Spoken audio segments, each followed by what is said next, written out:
दुनिया भर के बाजारों में है जबरदस्त एक्शन और एक्शन में ज़्यादातर खबरें आती है खराब वाली। लेकिन खराब खबरों के बीच में कभी कभी बाजार वहाँ के बड़े उछल कर भी आते हैं। और इस बीच जब हमारी अर्थव्यवस्थाएं हैं मजबूत, हमारे मार्केट हैं मजबूत, तो ग्लोबल मार्केट्स का असर कब पड़ेगा, कितना पड़ेगा और जब पड़ेगा तब हमें क्या करना है, ये सवाल हमेशा आपके मन में होते हैं। तब आपको चाहिए एक ऐसी आवाज़, एक ऐसी रिलायबल वॉइस जिन पर आप भरोसा कर सकें, जिनके अनुभव पर भरोसा कर सकें और जिनकी बड़ी गहरी पकड़ दुनिया भर के बाज़ारों पर भी है और हमारे मार्केट पर भी। जी हाँ, हर महीने की शुरुआत में आपको हम मुलाकात करवाते हैं, एक विशेष मुलाकात अजय बग्गा साहब से, जो कि दुनिया भर के बाज़ारों के जाने माने एक्सपर्ट हैं, एबी ऑफ ग्लोबल मार्केट्स। स्वागत है सर इस महीने के एबी ऑफ ग्लोबल मार्केट्स का। सबसे पहले आपको नवरात्रि और विजयादशमी की बहुत बहुत शुभकामनाएं सर। और चूँकि आप इस पूरे 10 दिन काफ़ी बिजी रहते हैं और इसी वजह से हमने कहा कि चलिए विजयादशमी हो जाने के बाद आपसे आपके साथ ये शो किया जाए और आपसे समझा जाए। सर बहुत बहुत स्वागत है आपका। शुक्रिया अनिल जी, सबको विजयदशमी की बहुत बहुत शुभकामनाएं। और फेस्टिवल सीजन शुरू हो गया भारत में, उम्मीद यही है कि कंजम्पशन बढ़ेगी और उसके साथ हमारा मार्केट भी बढ़ेगा। बिल्कुल, कंजम्पशन जोरों पर है और आज हम शो में यही चर्चा कर रहे थे कि देखिए किस तरह से दशहरे के दिन हर एक चीज़ का कंजम्पशन, जिसकी जो पसंद है, जिसकी जो ताकत है, उस हिसाब से उन्होंने खरीदारी की है। लेकिन चलिए सर, पहले शुरुआत दुनिया भर के बाज़ारों में बड़े डेवलपमेंट के साथ ही की जाए और वो बड़ा डेवलपमेंट सबसे पहले आया है कच्चे तेल को लेकर। ओपेक प्लस की जो बैठक हुई है वो कह रहे हैं कि भाई 20 लाख बैरल प्रतिदिन प्रोडक्शन घटाएंगे। इसका मतलब क्या समझें सर इसे? देखिए अनिल जी, वो कोशिश कर रहे हैं कि कीमतें ऊपर रहें, क्योंकि उनकी इकोनॉमी चलती है कि तेल की कीमतें बढ़ें। बट हमें घबराना नहीं है, क्योंकि उनका जितना उत्पादन का प्रोडक्शन कोटा उन्होंने खुद तय किया हुआ था, उससे भी 36 लाख प्रतिदिन, 36 लाख बैरल प्रतिदिन वो पिछले महीने में उत्पादन कर पाए हैं। तो ऐसा नहीं है कि वो पूरे प्रोडक्शन में कर रहे थे और ये 20 लाख निकलेंगे जो अवेलेबल क्रूड है उसमें से 36 लाख वो वैसे ही उत्पादन नहीं कर रहे थे। अब इन्होंने ऑफिशियल कर दिया है कि 36 लाख में से 20 लाख हम उत्पादन नहीं करेंगे नवंबर 1 से। तो अभी तो घबराहट की बात नहीं है। 3 चीजें हमें देखनी है। एक, जब सर्दियां आती हैं यूरोप में क्या हाल होगा, क्योंकि जहां गैस नहीं मिल रही रशिया से, वो तेल की तरफ जा रहे हैं, तो क्या वहां बढ़ेगी। दूसरा जो है, इन्वेंट्रीज कम हो रहे हैं। कल भी बाइडेन ने बोला कि हम स्ट्रैटेजिक रिजर्व से लगभग 1 करोड़ बैरल निकालेंगे नवंबर में। तो यूएस भी इसके सामने एक्शंस ले रहा है, बट कमी जरूर है। और तीसरा बहुत अहम बात रहेगी कि रशिया और ईरान का कितना क्रूड ऑलरेडी उत्पादन होके मार्केट में आ रहा है, जो कि कवर नहीं हो रहा इस कोटा के अंदर।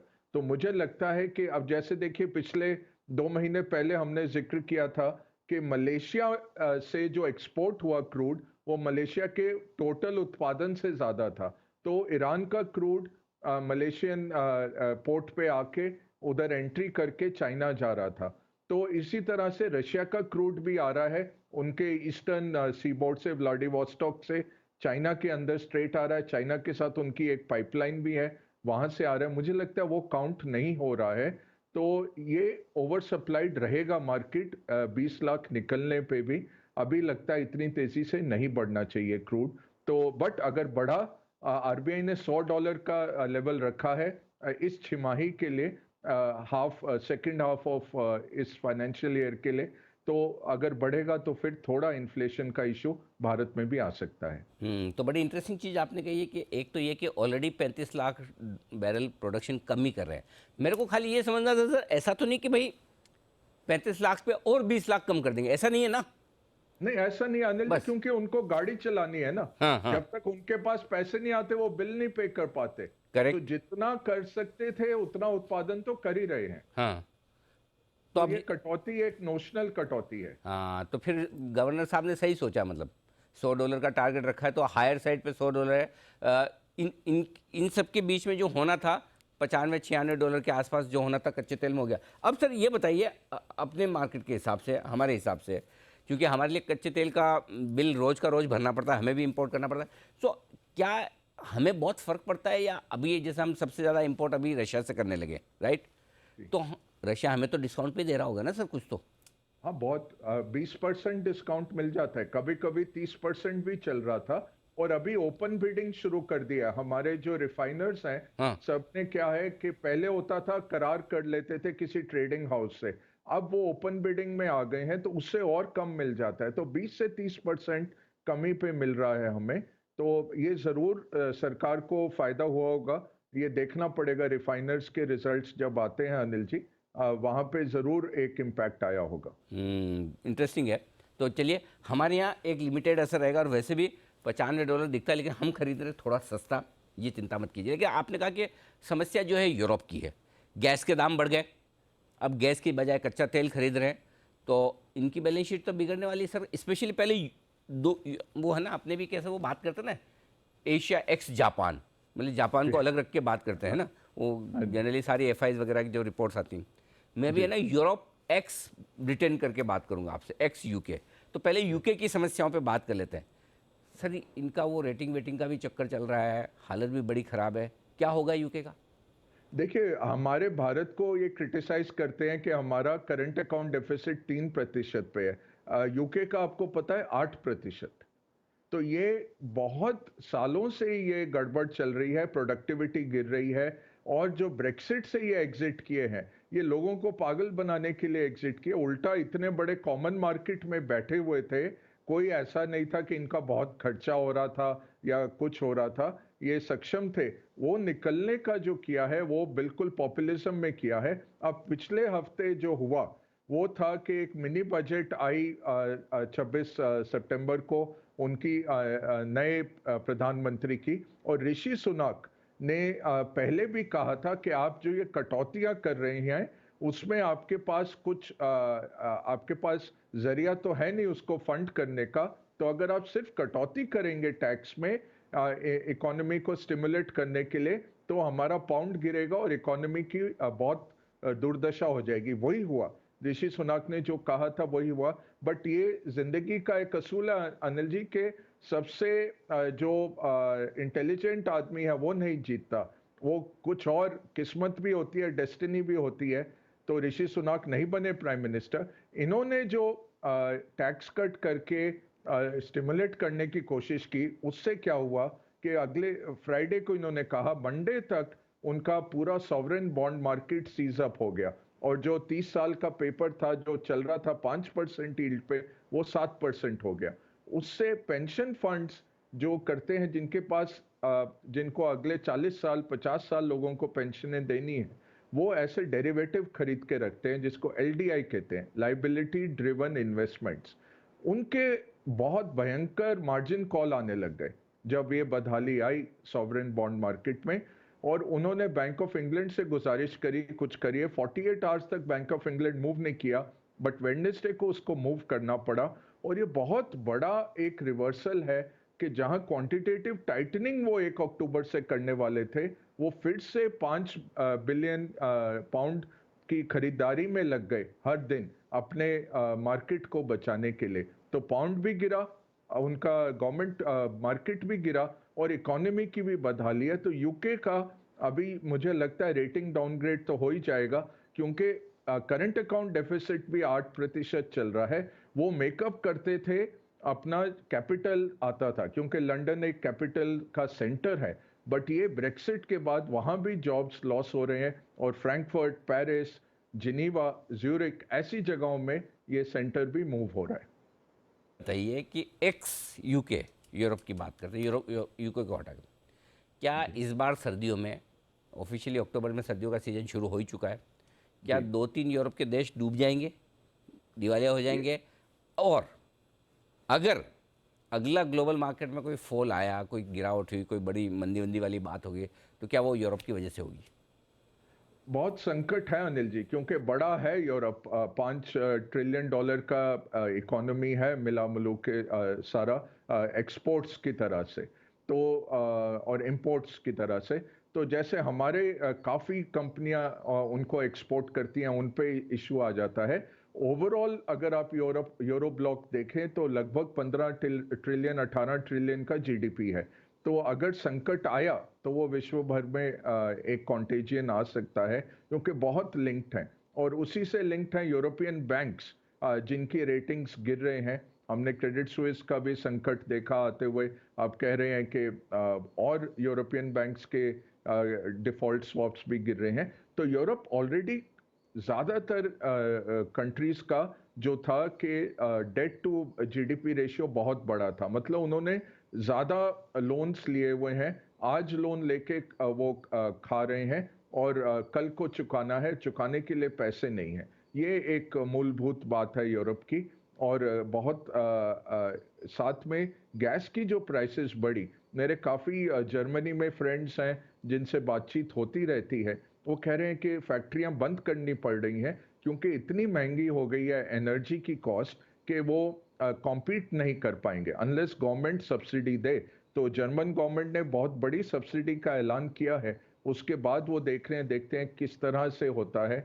बट कॉम्पिटिटिवनेस पूरे यूरोप की जा रही है, और पुतिन का यही ऑब्जेक्टिव है कि इतना सोशल अनरेस्ट क्रिएट हो जाए एनर्जी प्राइसेस बढ़ा के डेमोक्रेसीज को खतरा हो जाए, और वो फिर यूक्रेन के तरफ हाथ बढ़ाने को विवश हो जाए। ठीक बात है। तो बड़ा यूरोप का हाल बड़ा बुरा है, ये दिख भी रहा है। लेकिन सर ये बताइए कि यूरोप की ये जो कंपनी है क्रेडिट स्विस, आजकल बड़ी सुर्खियों में आ गई, स्टॉक लाइफ टाइम लो पर पहुंच गया। और लोग अभी कहते हैं कि 2008 में जो लेमन ब्रदर्स ने किया था वही काम क्रेडिट स्विस कर सकता है इस बार। Financial market crash Lehman Brothers की वजह से हुए, सब प्राइम संकट, क्या इस बार क्रेडिट स्विस में उतनी ताकत है कि 2008 के क्राइसिस को रिपीट कर दे? लगता नहीं होगा, क्योंकि वो लेसन सारे हमने सीख लिए हैं। लेमन ब्रदर्स एक इन्होंने फेल होने दिया और नियरली सारे विश्व की इकोनॉमी बैठ गई, और बहुत भारी कॉस्ट लगा सरकारों को उससे उबरने के लिए। तो 2020 में देखिए जैसे जल्दी से आ गए थे, तो कोई उसको डूबने नहीं देगा। अब क्या वो डूब सकता है? देखिए, बैंकिंग ट्रस्ट पे चलती है। 10 रुपए आपके पास होते हैं अपना कैपिटल, उसके सामने आप डिपॉजिट उठा के लोगों को 6 गुना 8 गुना आप लोन दे देते हैं। तो किसी भी दिन आप किसी भी बैंक के सामने अगर सारे डिपॉजिटर खड़े हो जाएं, तो कोई भी बैंक आपको लौटा नहीं सकता। ये बैंकिंग इस तरह से है। और इसलिए बैंक का लाइसेंस पैसे छापने का जरिया होता है, अनलेस आप क्रुकेड हो। जैसे भारत में हमने कुछ केसेस देखे कि क्रुकेड प्रमोटर्स ने बैंक को बिठा दिया। तो क्रेडिट स्विस का प्रॉब्लम क्या रहा है? उसका इन्वेस्टमेंट बैंक में एक के बाद एक दुर्घटनाएं होती रही, एक्सीडेंट्स होते रहे, और सारी मैनेजमेंट उन्होंने शेकअप कर दी है। तो 27 अक्टूबर को वो अनाउंस करने वाले हैं क्या करेंगे। अभी जो है 10 बिलियन का केवल उसका मार्केट कैप रह गया है, तो बहुत छोटा मार्केट कैप है। बट उसमें देखिए प्राइस टू बुक है 0.2। जैसे भारत में 3 गुना, या हमारे एनबीएफसीज हैं कुछ 6 टाइम्स प्राइस टू बुक चलते हैं, ये 0.2 रह गया। पब्लिक सेक्टर बैंक से भी कम रह गया, तो बहुत अंडर वैल्यूड है। एक लॉटरी की तरह से क्रेडिट स्विस को देखा जा रहा है कि ये डूबेगा तो नहीं, बहुत कम प्रोबेबिलिटी है, और लोग खरीदने को आतुर हैं। उसके बॉन्ड कोड़ियों के भाव मिल रहे हैं, तो ये एक लॉटरी भी है। मुझे नहीं लगता कि सरकारें इसको डूबने देंगी। कुछ ना कुछ रेस्क्यू पैकेज आ जाएगा, अनलेस वो खुद ही कर लें, पैसा जुटा लेंगे। यही है कि जो एग्जिस्टिंग शेयर होल्डर है वो बिल्कुल वाइप आउट हो जाएंगे। तो जो 10 बिलियन में रह गया है, उसमें लगभग इनको 10-12 बिलियन और उठाना है, तो 2/3 तक उसका इक्विटी कट ऑफ होने वाला है। आप देखते हैं 27 अक्टूबर को क्या लाते हैं, या हो सकता है उससे पहले ही सरकारें इनको बोलें कि पहले ही आप ऐलान करिए, ताकि कॉन्फिडेंस बना रहे। अच्छा सर, अब ये बताइए, 3 इंडेक्स, एक तो ये मतलब डॉलर इंडेक्स क्या 115 के आसपास टॉप आउट हो गया? दूसरा ये बॉन्ड यील्ड 4% के आसपास जो पहुंचे 10 साल वाले, क्या ये टॉप आउट हो गया? दूसरा क्या, तीसरा इन्फ्लेशन, ये टॉप आउट हो गया? क्या इस बार इन्फ्लेशन में कुछ बढ़िया सरप्राइज आ सकता है? मेरे ख्याल से 13 तारीख को आने वाला है, राइट सर? जी, अगले हफ्ते इन्फ्लेशन है अमेरिका की। सरप्राइज तो नहीं होना चाहिए, ठीक ही होना चाहिए कि असर आ जाएगा। बट अनिल जी, ये डॉलर का नहीं कह सकते। डॉलर जो 105 पे हमें लगा था कि हो गया पीक आउट, फिर 114 गया, अब 110 111 के करीब नीचे आया, उसके चलते ही मार्केट भागे। बट अभी खामियां हैं विश्व भर में, और डॉलर एक सेफ हेवन है। तो वो पता नहीं कि पीक हुआ है। रेट्स अभी एक 75 बेसिस पॉइंट 2 नवंबर को आने वाला है, वो लगभग तय है, और 50 बेसिस पॉइंट दिसंबर को। तो रेट तो बढ़ने वाले हैं, फरवरी तक मेरे ख्याल से समतल हो जाएंगे रेट। ये 10 साल का जो 4% गया, 3.7 पे आ गया, क्या पीक हो गया? मुझे नहीं लगता। मुझे लगता है 4% ये तोड़ के जाएगा फिर से। इतना जल्दी नहीं ये पीक बनाएगा। बट एक अच्छी बात आ रही है कि ज़्यादातर डैमेज हो चुका है। तो आप 0% से चले थे, आज 3%, 3.25% की रेंज में आप आ गए हैं, और 4.5 पे टर्मिनल रेट है, पीक रेट 4.5 का दिख रहा है। सो 2/3 डैमेज तो आपने सह लिया है। तो अब डैमेज आने वाला कम हो गया है। ये अच्छा है मार्केट्स के लिए, पब्लिक मार्केट्स के लिए ये एक अच्छा सुझाव रहेगा। और धीरे धीरे पैसा लौट के आएगा जब हाई यील्ड्स मिलेंगे। अगर 6 महीने के पेपर पे अमेरिका में डॉलर में 3.5% आपको मिल जाए तो बहुत पैसा उधर जा रहा है, और उसके कारण फिर यील्ड्स नीचे आने लग जाएंगी। वो पीक क्रिएशन होगा। हो सकता है अगले 1-2 महीने में पीक हो जाए। अच्छा सर, एक इसी से जुड़ा ये सवाल, ये दुनिया भर की जो रेटिंग एजेंसीज हैं, ये हमारी रेटिंग क्यों नहीं बढ़ाती? मतलब इसमें हमारी गलती, हम ढंग से नहीं बता पा रहे हैं उनको, या उनको ही समझ नहीं आ रहा, या दादागिरी है? और दूसरा ये कि दादागिरी है, और बॉन्ड दादागिरी। हमारा हमारे इंडिया के बॉन्ड कब उनके बॉन्ड इंडेक्स में शामिल होंगे? हाँ, वो अब बातचीत चल रही है, कभी एक कहता है नहीं आने वाला, एक कहता है आने वाला है। हम्म। बट वैसे देखिए, भारत ने कभी डिफॉल्ट नहीं किया, और करेक्ट। डिफॉल्ट ग्रेड कंट्रीज जा जा के हर बारी पेपर उठाती रहती हैं। भारत तो, आरबीआई ने बहुत ही कंजर्वेटिव पॉलिसी रखी है, जो अच्छी पॉलिसी है कि हम डिपेंडेंट नहीं है। और ये रेटिंग एजेंसीज हर बारी, ये अपने जो पुराने सीए थे केवी सुब्रमण्यन साहब, इन्होंने बहुत अच्छा काम किया, बहुत हार्ड हिटिंग प्रेजेंटेशंस भी दी क्यों भारत की रेटिंग बढ़नी चाहिए, बट बढ़ती नहीं है। इसके मूलभूत दो कारण हैं। एक, हमारा फिस्कल डेफिसिट अगर आप सेंटर और स्टेट का मिला के देखें तो लगभग 10% है। तो हम अगर 90 रुपए कमाता है सरकार, तो 100 रुपए खर्च कर रहा है हर साल। तो वो प्रॉब्लम है एक फिस्कल डेफिसिट की और करंट अकाउंट डेफिसिट की, क्योंकि तेल हम बहुत इंपोर्ट करते हैं, और उससे हमारा इंपोर्ट बिल काफ़ी हाई रहता है तेल के कारण। बाकी तो सरकार ने मैन्युफैक्चरिंग में जो इलेक्ट्रॉनिक्स और ये सब बहुत भयंकर हमारा इंपोर्ट बिल था, वो तो बहुत कम कर दिया है, और कम होगा पीएलआई के चलते, और हमारा एक्सपोर्ट भी बढ़ेगा। बट तेल जो है, वो जब तक आपका रिन्यूएबल्स नहीं आएगा, वो तो उसमें 15 साल लग जाते हैं, वो इमिजिएटली नहीं आ सकता। बट इथेनॉल वगैरह जो हो रहा है वो बहुत अच्छी चीज़ है। तो ये दादागिरी है। मैं कहूँगा भारत की एटलीस्ट एक लेवल हायर होनी चाहिए रेटिंग। ये दादागिरी के कारण ही चलता है, और हमें उसमें क्लब कर देते हैं, और उससे हमें एक्स्ट्रा पेमेंट करनी पड़ती है, क्योंकि आपका कोई भी कॉरपोरेट भी सॉवरेन रेटिंग से कम पे पैसा नहीं उठा सकता है। नहीं तो इतने स्ट्रांग हमारे कॉरपोरेट्स हैं जो उठा सके विदेशी बाजारों से पैसा, बट वो भारत की रेटिंग एक सीलिंग लग के आ जाती है। इंटरेस्टिंग चीज़ आपने बताई है, बिल्कुल ये बात सही है कि लेकिन ज़्यादा दिन चलेगी नहीं सर, इनकी दादागिरी तो ख़त्म करनी पड़ेगी। अच्छा, आज से मैंने एक और इंटरेस्टिंग चीज़ की है। मैंने सोचा कि बग्गा साहब से हम इतनी बात करते हैं, क्यों नहीं, बग्गा साहब का जो इतना लंबा चौड़ा ज़िंदगी भर का अनुभव है, कॉर्पोरेट, बड़े बड़े कॉर्पोरेट्स में ऊंचे पदों पे काम करने का, मैनेजमेंट का, इन्वेस्टिंग का, मार्केट का। तो मैंने सर सोचा अगर आपकी इजाज़त हो तो मेरा एक सवाल है उस पर।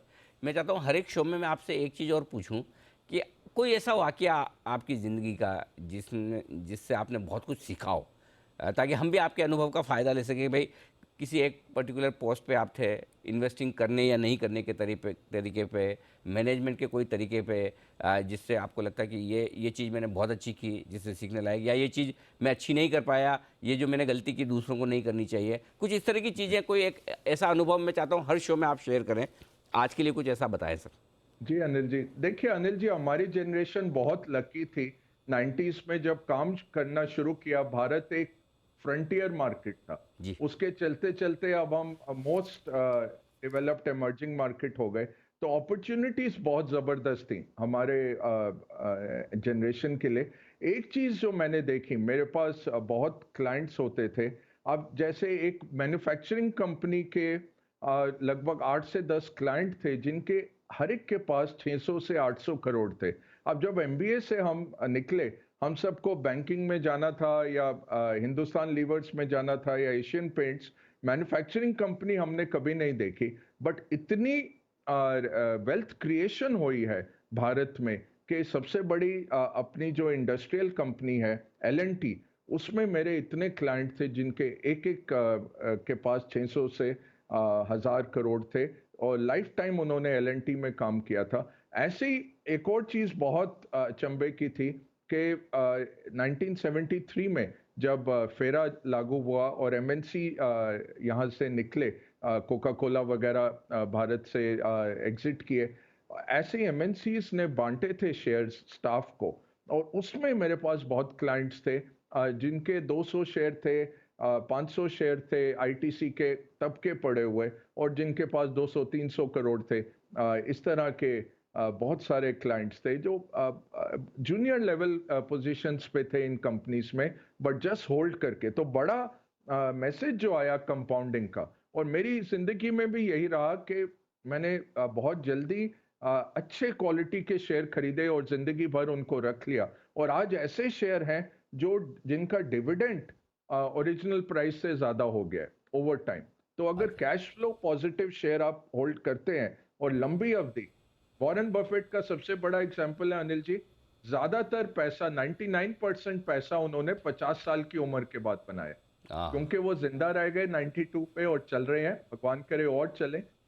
एक तो कंपाउंडिंग हो गया और दूसरा क्वालिटी में रहे। तो ये क्वालिटी में रहना जल्दी, ये थोड़े किस्से मैं सुना सकता। तो इंटरेस्टिंग बात यही है कि आपको शेयर ऐसे खरीदने जो आगे फ्यूचर में जिस प्राइस में आपने खरीदे उससे ज़्यादा डिविडेंड दे, न कि उनका भाव घटकर ऐसा रह जाए जितनी ब्रोकरेज आपने खरीदने में दी थी उतना ही भाव रह जाए। दोनों तरीके से होते हैं, बहुत सारे ऐसे भी हो जाते हैं पेनी स्टॉक, तो ये ध्यान रखने वाली बात है। अच्छा सर, बताएं आज की आपकी पसंद की पुस्तक और पसंदीदा कोट। अनिल जी, पुस्तक 1978 की है, बट इन्होंने 2022 में एक और निकाला है। तो ये 44 इयर्स का इनका एक्सपीरियंस है एंड्रू टोबियास का इस किताब का। तो बहुत इन्होंने कोविड वगैरह सब पे डाल दिया, only investment guide you will ever need. ये अमेरिकन मार्केट के हिसाब से है, बट बहुत इसमें नुस्खे हैं और बहुत चीज़ें सीखने को हैं, तो मैं ये रिकमेंड करना चाहूँगा। और इसका कोट यही है कि इसमें जो आप सक्सेसफुल इन्वेस्टर हैं, सफल निवेशक बहुत आत्म विनाशकारी नहीं होते हैं, सेल्फ डिस्ट्रक्टिव नहीं होते हैं, धैर्यवान होते हैं, वे भीड़ के पीछे नहीं भागते। Don't run with the heard, contrarian रहिए और पेशेंट इन्वेस्टर बनिए, और उन्हें जीत से परहेज नहीं होता। देखिए, ये बहुत हो जाता है कि हम जल्दी बेच देते हैं। विनिंग स्टॉक को होल्ड करना है फॉर एवर एंड एवर। मेरा खुद का निजी एक्सपीरियंस है, हम सिटी बैंक में थे, तब हमें सिटिल के शेयर मिले थे ऑप्शंस के तौर पे। वो 50 पैसे का शेयर आज के दिन में ओरेकल है जो 3500 तक चलता है, 4000 भी हो जाता है। बेस्ट चीज क्या है, 50 पैसे पे 200 रुपए का डिविडेंड आपको साल का मिलता है, जो 50 पैसे का निवेश किया आपने। इस तरह का एक या दो लाइफ में हो जाए अगर सक्सेस, वो 4000-5000% जो रिटर्न दिया है वो कहीं और नहीं मिलता है। इंटरेस्टिंग है ये बात।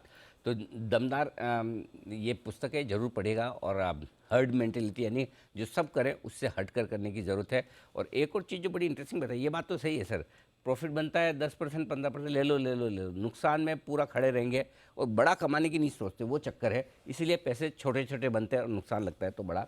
ये एक बड़ी इंटरेस्टिंग सीख बताई है बग्गा साहब ने। सर बहुत बहुत धन्यवाद आपका एबीएफ ग्लोबल मार्केट्स में अपना अनुभव, अपना ज्ञान और अपना पूरा का पूरा बाजार का आगे का डायरेक्शन हमारे दर्शकों के साथ शेयर करने के लिए। जल्द आपसे फिर होगी मुलाकात। आज के लिए बहुत बहुत धन्यवाद, नमस्कार। और आप सब बने रहिए हमारे साथ जी बिजनेस पर। धन्यवाद आपका भी, नमस्कार।